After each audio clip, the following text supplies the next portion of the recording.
One important tip, whenever you're pruning something with a machete, you always want to cut from the,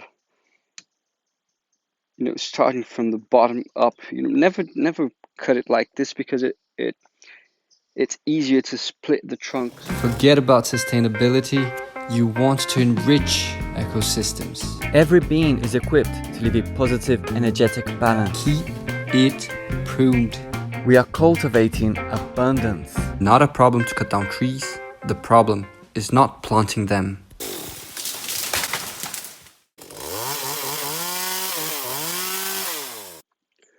What's up, YouTube?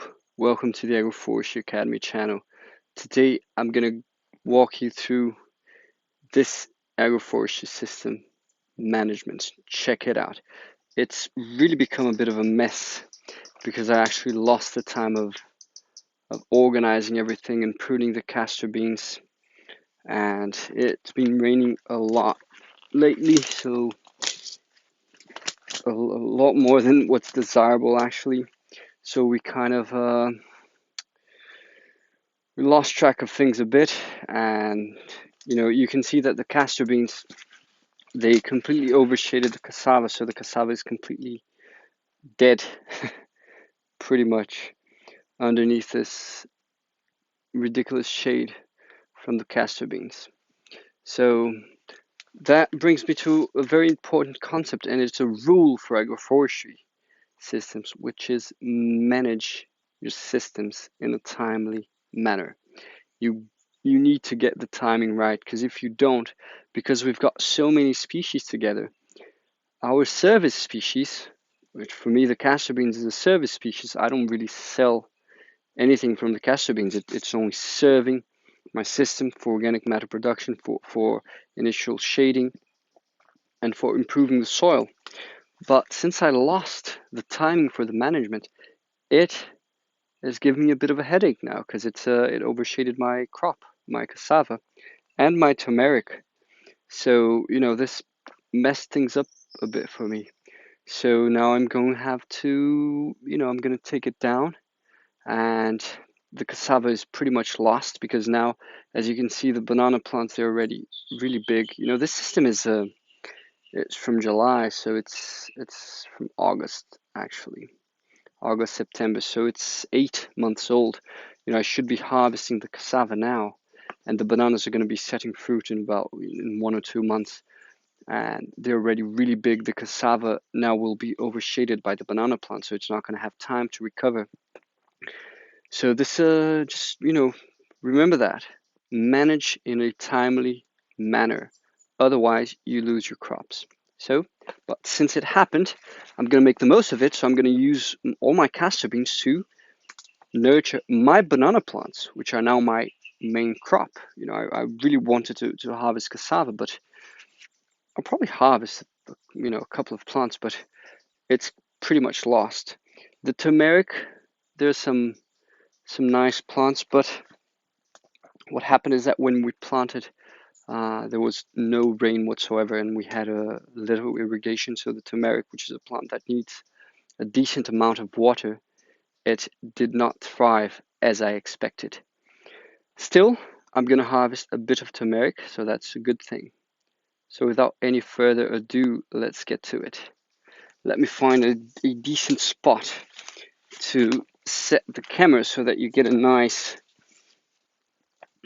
view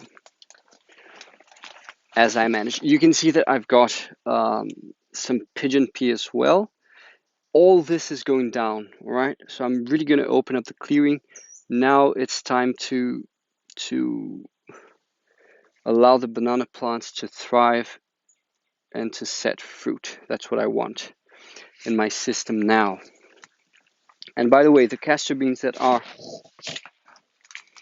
on the row of trees with the banana plants, I'm actually waiting for them to set fruit, so that's why I'm not going to prune them.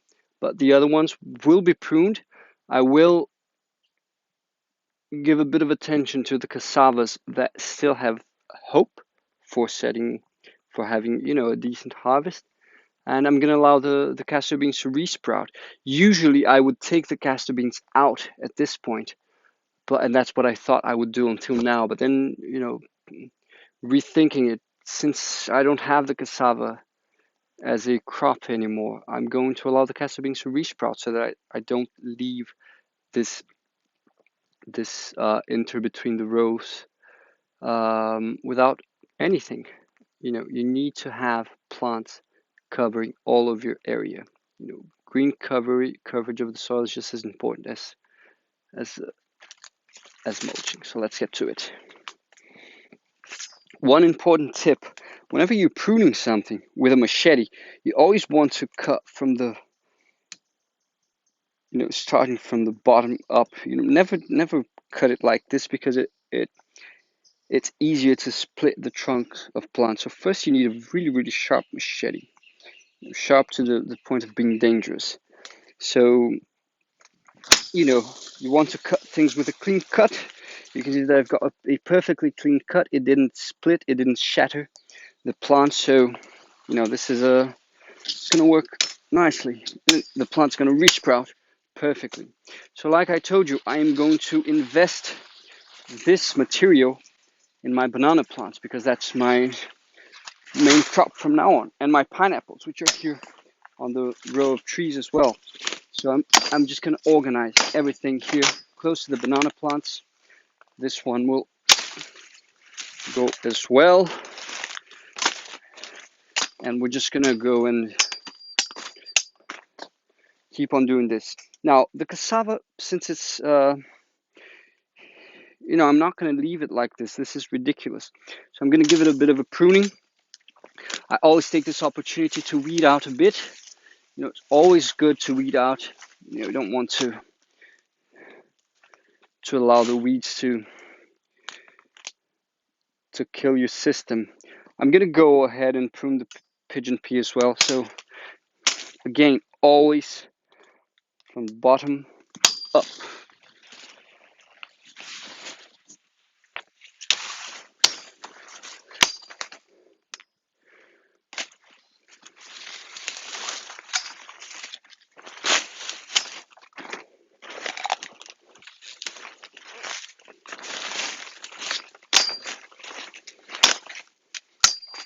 Since this is a already somewhat advanced system, I don't have small plants here. The plants are already big. I've got big trees. I really don't need to waste much time on cutting things in really small pieces. I just do it. I just just give some rough cuts.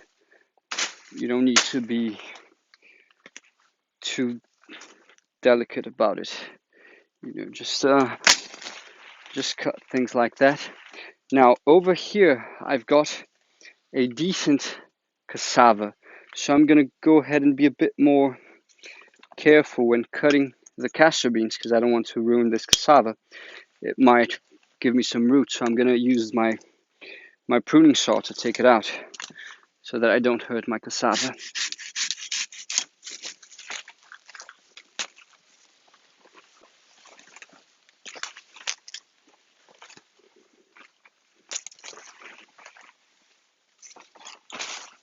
There you go. Now one thing is important to notice. This cassava